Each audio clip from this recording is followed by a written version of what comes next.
Hey everyone, welcome back. This is Zach, the Money Nutritionist, and today I want to talk to you about an unconventional real estate method that I've been using. If you want to know how to make more money on a real estate investment that you hold, other than just renting it out to a single family, then I've got the answer for you.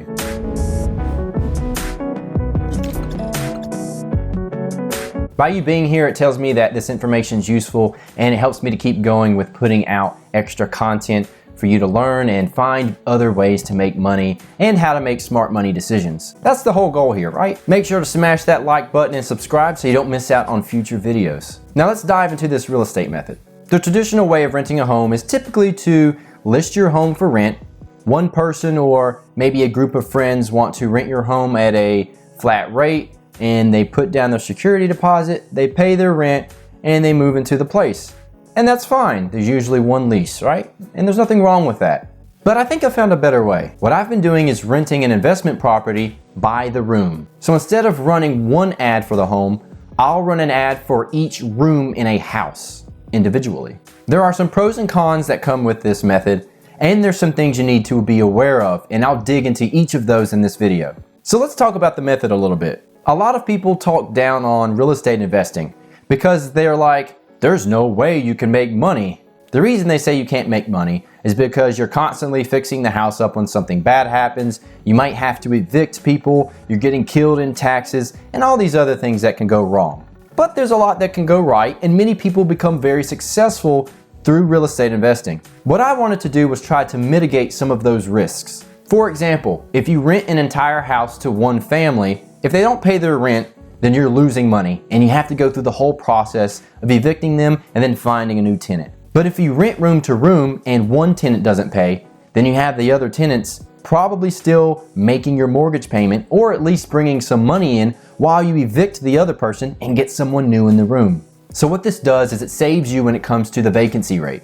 And the vacancy rate is one of the biggest pain points when it comes to real estate investing and being a landlord. So this method kind of gets rid of that, or at least mitigates it a bit. The other pro is that when you rent room to room, you can make way more money. Take for example that you have a mortgage worth $1,000. Depending on your area, you may only be able to rent the whole house for $1,200, $1,300, $1,400. For a $1,000 mortgage, that home very well may not rent for $1,500. And even if it does, if you have to kick that person out or they don't pay, you're really screwed. But now check this out. If you decide to pay for all the utilities and provide furniture and things of that nature like I do, then you can charge $650, $700 per room. Now let's assume you have a 3-bedroom, 2-bathroom house, which I have found to be the sweet spot. 2-bedroom, 1-bathroom homes are typically tougher to make work, and 4-bedroom houses have another issue that I'll touch on in a second. Let's say you have a 3-bedroom house that typically rents for $1,500. But instead you decide to rent room to room, then you're charging $700 per room because you're providing furniture, some kitchen utensils, and you're also paying for the utilities. So instead of getting paid $1,500 for your 3-bedroom, 2-bathroom rental, you've increased that rental income to $2,100 and you have reduced your vacancy risk. This to me was worth testing out, and so far it has gone great because the amount of issues that I have with a house with 3 tenants is the same amount of issues I would have had for a house with 1 tenant or a family. If the roof is going bad on the house, then the roof's going to go bad, regardless of how many tenants you have in the house. The main con here would be the startup capital and getting 3 people into the house. So what I have found to work best is if you already have the living room and dining room furnished, and then you have kitchen utensils to be used and some regular cleaning things and like a shower curtain, just real basic general things already in the house, it makes it a lot easier to rent the rooms. And you got to think of the type of person who wants to rent a house with other people.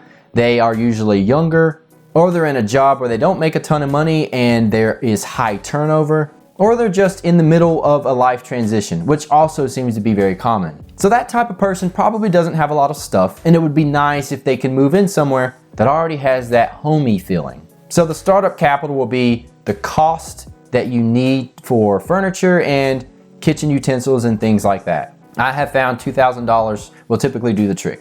The other issue is that now you have to run 3 different ads and do all of these showings to find tenants that, for one, can live together, and for 2, meet all the criteria like your background checks and credit checks. So I guess the point I'm getting at is there's a lot of work at the very front, but once you get them in, then that's where you really start doing well in recouping a lot of that startup capital. As with any real estate investment, you should have already done your research for the areas where you want to do this.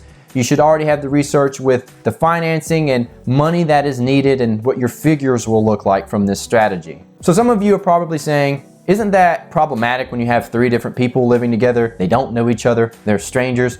What if someone is having people over all the time, or they smoke in the house, or you have underage kids with people over 21 so they can drink but others can't? So you have all of these potential problems when people are living together and they come from all of these different backgrounds. The way to solve that is with the roommate agreement. A roommate agreement is a contractual obligation for each roommate by which they must abide by the rules of the house. If someone complains that their roommate is doing something against the roommate agreement, that gives you grounds to kick them out of the house. This works very well, and each person has to provide their signature. Now, there are 2 other legal issues you need to be aware of before you use this method. The first one is zoning.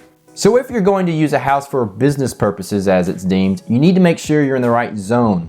Many neighborhoods or HOAs will get upset if you're running a house with multiple tenants in it, so you want to make sure that you're zoned correctly. The most common zones are residential for your everyday housing. The next would be commercial, which are your big box businesses and your fast food restaurants and things like that. Your apartment complexes are also commercial. The next zone would be mixed use, where you have commercial or residential use. And the last would be your rural areas. The best zones for this strategy will be mixed use zones and your rural zones. The other thing you want to be aware of are the rules for rooming and boarding houses. Now, this is going to be different state to state and city to city. So here, a boarding house would be considered more than 3 unrelated people living together. Some places it's more than 2 unrelated people living together.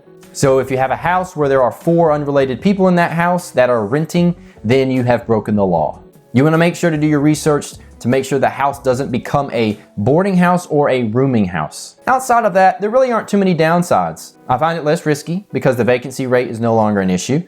I have more tenants, but it's the same issues I would have had with 1 tenant or a family. And the biggest perk is that you can make way more money. Yes, there's a startup capital, but the more money will eventually make back that money and more.